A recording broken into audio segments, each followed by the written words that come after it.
In the early 90s, their brand of music took the world by storm, until one day tragedy struck. This is VH1's Behind the Music of The Band. Come on, buddy.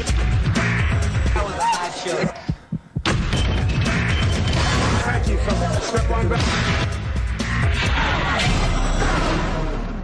VH1 Behind the Music presents The Band, the band you've never heard. After the show at the House of Blues, the band caught the eyes of record executive Rob Davies from Capitol Records. We were approached by Capitol Records, and they basically told us we need to sign you immediately. I told them that, I went to call my boss and say this was just unbelievable, and we got to sign these guys immediately. Sure, why not?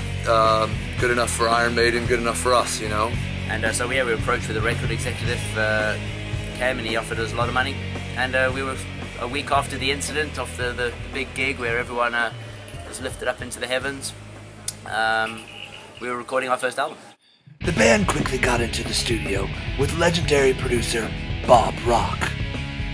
So I saw them live, and I was very surprised to see how powerful they were. So we got into the studio and hired some session musicians. So we got in a few session musicians, and first day as well, the drummer just disappeared. One minute he was there just playing on his stool, and the next he was gone. It was very dark, and there was a lot of just toxic sort of a feeling in the room. Once again, we'd start playing and we'd get into the groove, and all of a sudden the drummer wasn't there anymore. Tragedy had once again struck. The drummer disappeared, and the rest of the session workers and producers, leaving the world wondering what happened.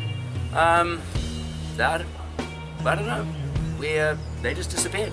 I mean, I think, you hear these religious stories of the rapture, people being lifted up into the heavens,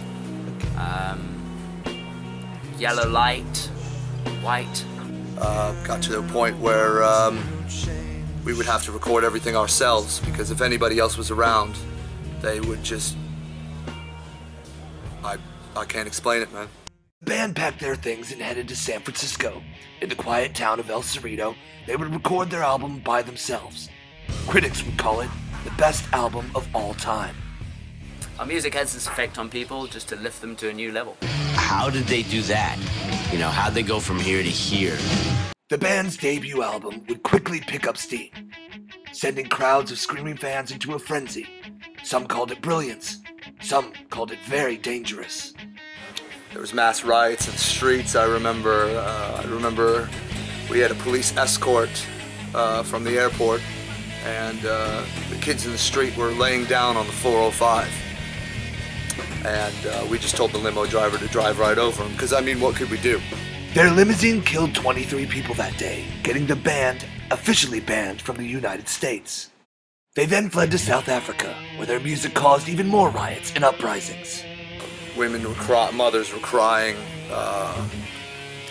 big churches were rallying against us. Riots. There was obviously riots happening in South Africa at the time.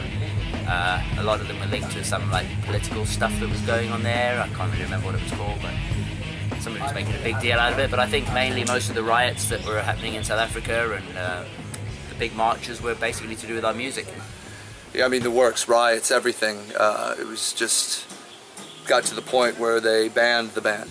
The band was once again banned, and a Supreme Court decision assured that they would never play music live or record an album again, leaving the world to wonder what is next for Andy Thrash Metal and Seth's Stage Dive. We can't actually play any live shows anymore, so we don't.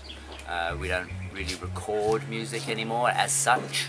Obviously we still create it, but we just don't bother to record it. If we did put the album on record, we're facing actual jail time. Well, I'm sure we'll in our heads make a third album. In our minds, I think we'll also possibly go on tour. We won't actually go on tour, we won't need a bus or a plane. All those things pollute the world. We don't even need to play, we don't even need to tour. Our music's too good. It's obvious that the human being can't handle the brilliance that comes out of Andy and myself when we get together on stage, so We'll tour in our minds, and we'll rock the shit out of that tour. Practice. So yeah, we don't practice, we don't record, we don't play live, we don't sell records. But yeah, I think, you know, you can still say we're one of the best bands in the world at the moment. We're banned from places.